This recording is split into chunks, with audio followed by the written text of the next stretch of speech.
क्यों है बीजेपी का भरोसा? रूठे अनिल को मनाने में लगी बीजेपी।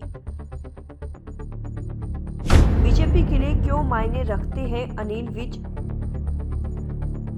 बीजेपी के नेताओं में काफी पावरफुल है विज। हरियाणा की राजनीति में बाबाजी और गब्बर सिंह जैसे नामों से मशहूर अनिल विज आखिरकार 24 घंटे के अंदर ही मान गए। बीजेपी हाईकमान ने खुद दखल दिया और विज से फोन पर 2 राउंड की बातचीत की। उनकी नाराजगी भी दूर करने का आश्वासन दिया। दूसरे दिन यानी बुधवार को विज चंडीगढ़ पहुंचे थे और विधानसभा में फ्लोर टेस्ट में हिस्सा लिया था। हालांकि यह पहली बार नहीं हुआ है जब विज नाराज हुए और मीटिंग छोड़कर चले गए। पिछले 4.5 साल के दरमियान भी कई बार खबरें आई है कि नौकरशाही की दखलंदाजी या अन्य वजह से विज नाराज हुए और मंत्रालय तक आना छोड़ दिया।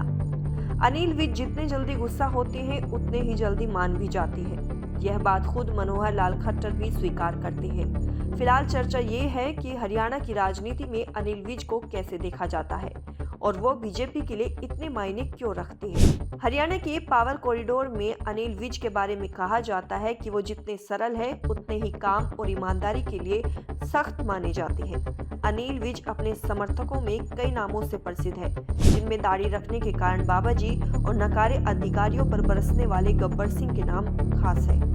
स्पष्टवादी अनिल विज अपनी बात साफ और बिना किसी लाग लपेटे के कह देते हैं। बार बार ट्रांसफर झेलने वाले अधिकारी अशोक खेमका के समर्थन में उतरकर अनिल विज ने अपनी ही सरकार के खिलाफ भी बिगुल बजा दिया था। 2 दिन बाद यानी 15 मार्च को विज 71 साल के हो जाएंगे, लेकिन उनकी सक्रियता किसी से छिपी नहीं है। जिस उम्र में बीजेपी अपने नेताओं को रिटायर कर देती है, उस उम्र वाले अनिल विज ना तो खुद रिटायर होने के मूड में है और ना ही संगठन उनको रिटायरमेंट देना चाहता है। यही वजह है कि मंगलवार को जब हरियाणा में सत्ता का उलटफेर हुआ था और नए सीएम की रेस से विज ने खुद को दूर पाया तो बीच मीटिंग में छोड़कर चलते बने। वे खुद कार चलाकर अपने शहर अंबाला पहुंचे और समर्थकों के साथ गोलगप्पे और आलू टिक्की का आनंद लेने में बिजी हो गए। इस बीच विज की नाराजगी की खबरें आम हो गई। मीडिया में सवाल पूछे जाने लगे, तब खुद मनोहर लाल खट्टर आगे आए और उन्होंने हल्के फुल्के अंदाज में कहा कि विज को मना लिया जाएगा। वे जल्दी नाराज हो जाते हैं तो जल्दी मान भी जाते हैं। मेरा उनसे 1990 से संबंध है। अनिल विज की नाराजगी को पार्टी हाईकमान ने गंभीरता से लिया और खुद बीजेपी अध्यक्ष जेपी नड्डा ने उनसे फोन पर बातचीत की। सूत्र बताते हैं कि नड्डा ने विज को 2 बार फोन किया। लंबी बातचीत हुई, हरियाणा के राजनीतिक पर पहलुओं पर चर्चा हुई और विज को मना लिया गया। बुधवार को फ्लोर टेस्ट की बारी आई तो अनिल विज फिर अपनी निजी कार से चंडीगढ़ पहुंच गए और बहुमत परीक्षण में पार्टी के साथ खड़े दिखाई दिए। सूत्रों का कहना है कि विज को मंगलवार को भी मनाने की कोशिश की गई थी, लेकिन तब उनकी नाराजगी कम नहीं हुई थी। करनाल से बीजेपी सांसद संजय भाटिया को भी विज के पास भेजा गया था। मंगलवार को बीजेपी और जेजेपी का अलायंस टूटने के बाद मनोहर लाल खट्टर और उनकी कैबिनेट ने इस्तीफा दे दिया था। पार्टी ने प्रदेश अध्यक्ष नायब सिंह सैनी को सीएम बनाने का फैसला लिया। पार्टी बैठक में विज को भनक लगी तो वे पार्टी छोड़कर अंबाला चले गए। विज हरियाणा की राजनीति में 32 साल से सक्रिय है और 6 बार से विधायक है। उन्हें अब तक सिर्फ 1 बार चुनाव में हार मिली है। सूत्रों का कहना है कि विज के मुकाबले नायब सिंह सैनी हरियाणा की राजनीति में काफी जूनियर है। ऐसे में विज उनके अंडर काम करने के लिए तैयार नहीं है और उन्होंने यह बात हाई कमान और खट्टर को भी कही थी।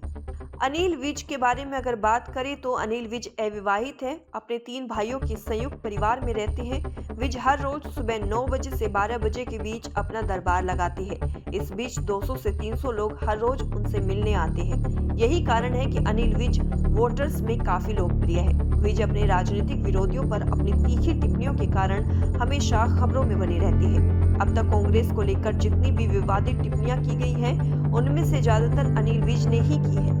अनिल विज 1970 में अखिल भारतीय विद्यार्थी परिषद के महासचिव बने।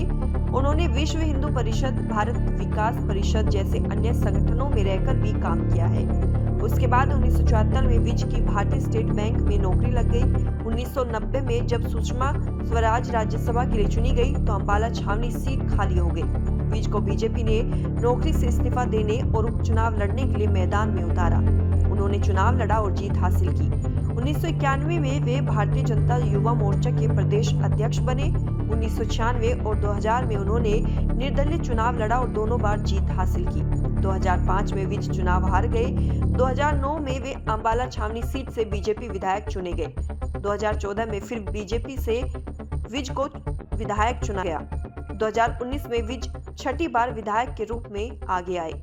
अनिल विज हरियाणा की अंबाला कैंट सीट से विधायक हैं। यहाँ पंजाबी वोटरों का दबदबा है। कहते हैं कि जिस उम्मीदवार को पंजाबी वोटर्स का साथ मिला वो विधानसभा पहुंच जाता है। अंबाला कैंट जनसंघ के जमाने से यह चुनिंदा सीटों में शामिल रही है। 1977 में इसी सीट से पहली बार सुषमा स्वराज विधायक चुनी गई थी। सुषमा सबसे कम उम्र की यानी 25 साल में एमएलए बनी थी और देवीलाल की सरकार में मंत्री बनने का रिकॉर्ड बनाया था। उस समय सुषमा जनता पार्टी में थी। सुषमा ने 1987 में भी इस सीट से जीत हासिल की थी। इस सीट पर जनसंघ और बीजेपी या उसके विचारों के समर्थक ही विधायक बनते रहे हैं। विज ने भी यही सिलसिला कायम रखा। विज इस सीट से पहली बार 1996 में विधायक बने, लेकिन तब वो निर्दलीय लड़े थे। साल 2000 में भी उन्होंने निर्दलीय ही चुनाव जीता। बाद में 2009, 2014 और 2019 में उन्होंने बीजेपी के टिकट पर जीत हासिल की।